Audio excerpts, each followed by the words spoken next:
Bonjour à tous et merci à vous de suivre cette nouvelle édition. Au sommaire de ce journal, réparer au lieu de jeter. Voilà le concept des Repair Cafés.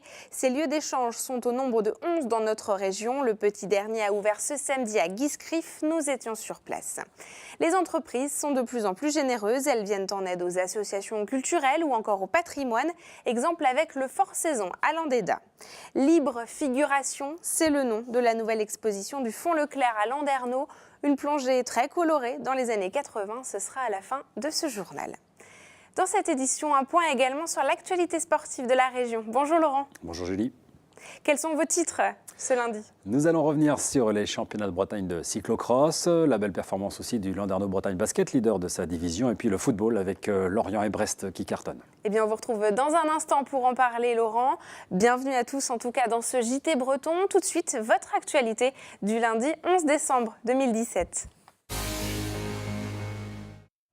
3 candidats sur les rangs et la 3e place est pour Maël Decalan. Le Breton, conseiller départemental Les Républicains du Finistère, aura à peine réussi son pari. Il espérait obtenir au moins 10% des voix pour l'élection à la présidence des Républicains.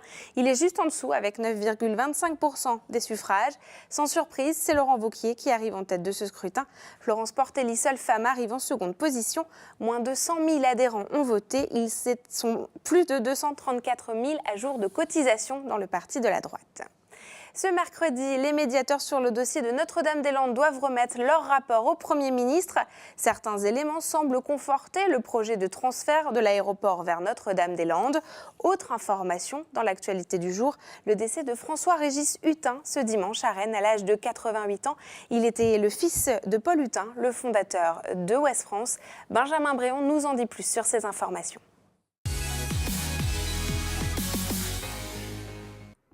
Les premiers éléments du rapport sur Notre-Dame-des-Landes qui doit être remis mercredi sont sortis ce lundi. Plusieurs éléments confortent le projet de transfert. Il chiffre à entre 415 et 545 millions d'euros la rénovation de l'aéroport actuel contre 175 millions avancés jusqu'ici. La construction de l'aéroport de Notre-Dame-des-Landes coûterait pour sa part 561 millions d'euros.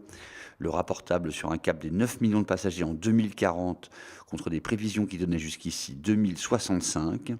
Il souligne aussi que l'allongement de la piste actuelle entraînerait la destruction de plusieurs zones humides. Emmanuel Macron et Édouard Philippe doivent trancher d'ici la fin de l'année. Pas de dégâts majeurs après le coup de vent ce week-end et ce lundi en Bretagne. Des rafales à plus de 100 km/h ont été enregistrées, notamment à Groix, à Belle-Île et à la Pointe du Raz. À la mi-journée ce lundi, 4300 foyers étaient privés d'électricité dans la région, surtout dans les Côtes-d'Armor. L'occasion aussi pour nos lecteurs de nous envoyer quelques belles photos. Merci à eux. François-Régis Hutin, emblématique patron de Ouest France jusqu'en 2016, est mort ce lundi. Il avait dirigé le quotidien rennais pendant 32 ans et en restait président du comité éditorial. Humaniste, homme de foi, européen convaincu, engagé contre la peine de mort, il avait signé samedi son dernier éditorial sous le titre « Paix pour Jérusalem ». Du changement à la tête de la coopérative légumière Sika de Saint-Paul-de-Léon dans le Finistère, Jean-François Jacob, son président depuis 2014, va quitter ses fonctions. En cause, outre le contexte économique, plusieurs projets liés à la coopérative qui connaissent des difficultés. Pour avancer. On est malgré tout assez confiant dans la mesure où... Un incendie a entièrement détruit une maison ce lundi matin dans le quartier de la Gare à Morlaix. 16 pompiers et une grande échelle ont dû être mobilisés pour en venir à bout. Réparer plutôt que jeter, voilà l'adage des Repair Cafés. Créé il y a 8 ans aux Pays-Bas, le concept s'est développé. Il en existe maintenant 1400 dans 33 pays, dont 11 en Bretagne. Un nouveau Repair Café a justement été lancé ce samedi à Guiscriff, en Centre-Bretagne. Première séance avec Karine Chevrolier. Guiscriff, 2300 habitants, son clocher, son petit bar et désormais son Repair Café. Le Repair Café, c'est une rencontre au cours de laquelle les personnes viennent faire sauter les plombs de la salle dans laquelle on se rencontre. C'est un événement qui doit arriver, je pense, dans beaucoup de Repair Café. Donc en fait, on vient avec des objets endommagés, inutilisables, cassés, bon, voilà, qu'on ne sait pas réparer soi-même et on va essayer de réparer ensemble si c'est possible, de trouver la panne. Voilà. Et pour cette première, on y vient avec sa perceuse, sa cafetière, son vélo ou encore son pantalon. Un service entièrement gratuit, un bon plan donc pour le porte-monnaie et l'environnement, mais surtout une façon de créer du lien. C'est un contact entre nous, ça permet de se connaître parce qu'on finalement on ne se connaît pas et on apporte quelque chose. C'est une façon de donner et de recevoir. Et puis c'est vrai que je trouve que c'est toujours énervant quand on a quelque chose de cassé, des fois on l'emmène à réparer et on me dit ça vous coûtera plus cher, vaut mieux en racheter un et moi ça me va pas ça. Situé à plus de 35 km de Quimper et Lorient, Guiscrif a vu sa population diminuer de moitié en 70 ans, une population devenue vieillissante. On a beaucoup de personnes âgées qui ne peuvent pas se déplacer. Donc nous, on avait envie avec Sarah de redonner du dynamisme à la commune, avant tout. On est là pour faire marcher aussi et notre association, mais aussi le bar en lui-même. Une trentaine de personnes est venue participer à cette expérience. Un nouveau rendez-vous est prévu en février prochain. Face à la baisse des aides publiques, les associations se tournent de plus en plus vers le mécénat privé et les dons ont pratiquement doublé depuis 2010. En France, les entreprises donnent plus de 500 millions d'euros pour l'action culturelle et le patrimoine chaque année. Dans le Nord Finistère, l'association Saison a organisé une soirée pour remercier ses mécènes. Frédéric Lorenzo. Depuis 2 ans, la vigie de la Bervrac, l'île Saison est en pleine restauration. L'association Saison organise visites, chantiers de restauration et animation culturelle. L'engagement des 160 bénévoles est considérable, mais pas suffisant. On a un chiffre d'affaires d'autour de 100 000 euros par an depuis 2 ans, voilà, qui est investi essentiellement jusqu'aujourd'hui dans la restauration et qui glisse aussi progressivement vers l'animation culturelle. Ce soir, à la place de la Truelle, c'est plutôt Petit Four. Les adhérents préparent l'accueil de mécènes privés. C'est la première soirée de ce type qu'on organise. On a vraiment besoin de financement privé pour, en tout cas pour mener le projet tel qu'on le mène à l'heure actuelle. On a aussi pas mal de financement public. On a des recettes propres, mais c'est évident que si on n'a pas tous les partenaires qui vont être là ce soir, on fait beaucoup moins de choses. Parmi les entreprises mécènes, la Savelle, qui donne 10 000 euros par an à l'association. L'entreprise spécialisée dans la préparation de volailles a été créée en 1968 à Lagnélis, à quelques kilomètres de l'île Saison. Soutenir le patrimoine au travers d'actions comme Saint-Sébastien, la Petite Chapelle d'ici ou Fort Saison sont des implications naturelles car nous envisageons bien évidemment de préserver notre environnement. L'objectif est de pouvoir ouvrir les portes de Fort Saison lors d'événements pour nos collaborateurs. Autre mécène, le fondateur de cette entreprise de construction de maisons. Cette fois, le don est de 10 000 euros, mais à titre privé. On est sollicité en tant qu'entreprise, donc dans ce cadre-là, c'est vrai que ça fait partie d'une réflexion, des budgets de l'ensemble de l'entreprise. Ici, c'est un peu plutôt personnel, du fait que je suis de l'Andéda, je connais bien la collectivité. Depuis une quinzaine d'années, l'État encourage le mécénat privé, notamment avec un abattement fiscal de 66% du montant des dons. Picasso avait rassemblé 207 000 visiteurs. Combien feront les artistes des années 80 ? En rassemblant Jean-Michel Basquiat, Guy Sarring ou encore Ben, le font Hélène et Édouard Leclerc nous parlent d'un temps où la télé passe à la couleur et où un nouveau mouvement artistique voit le jour, les libres figurations. Plongées dans cette époque colorée et survitaminée avec Pauline Ferco à Landerneau. C'est vif, c'est rock, ça claque au visage. Attention, émotion garantie dans la nouvelle exposition du Fonds Leclerc à Landerneau.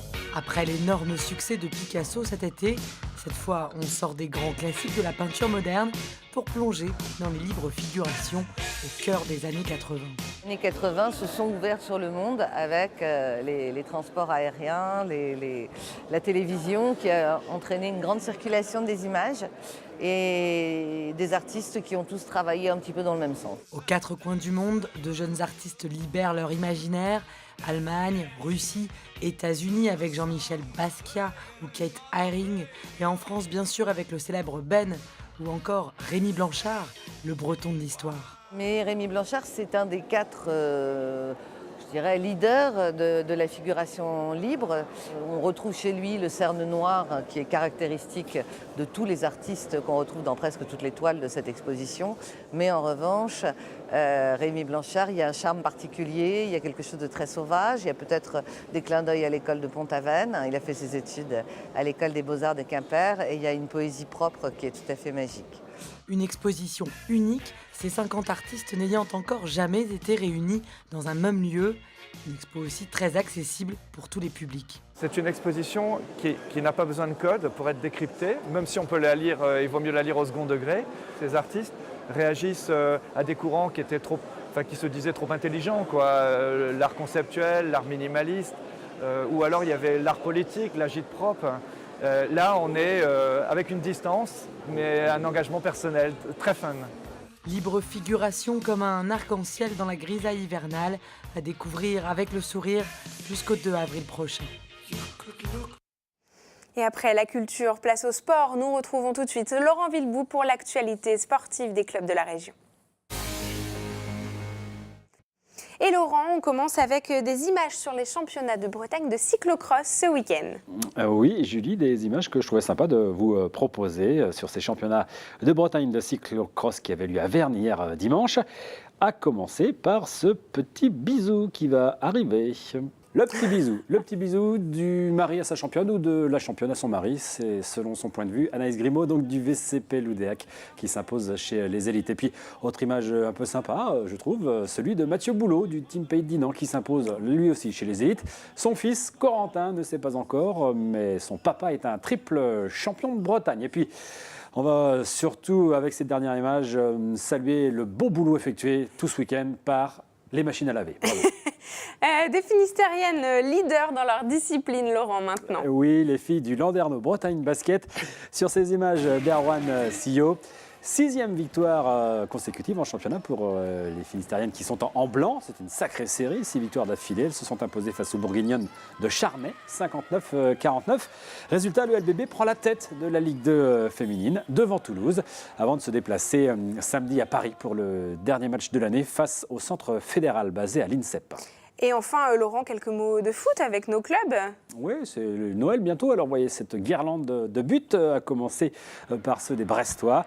Brest qui poursuit aussi sa série, 3e victoire consécutive face à Bourg-en-Bresse avec ce penalty de Gessipuis. Et puis, que dire de ce splendide but de Sissoko. Score final 3-0. Brest est 7e du classement. Victoire aussi, mais à réaction, cette fois celle de Lorient face à Sochaux de Buzyn. Après l'égalisation de Bouanga, c'est l'Inser Rose à la 87e qui a libéré des Lorientais qui remontent sur le podium de la Ligue 2 pour pointer en 3e position. Eh bien, c'était une actualité sportive pleine de tendresse et de succès, Laurent. Merci beaucoup. Cette saison. À la semaine prochaine. Certainement.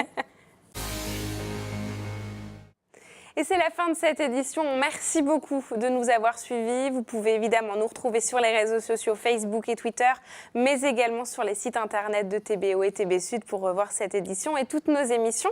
Je vous retrouve demain à 19h et je vous souhaite une très belle soirée.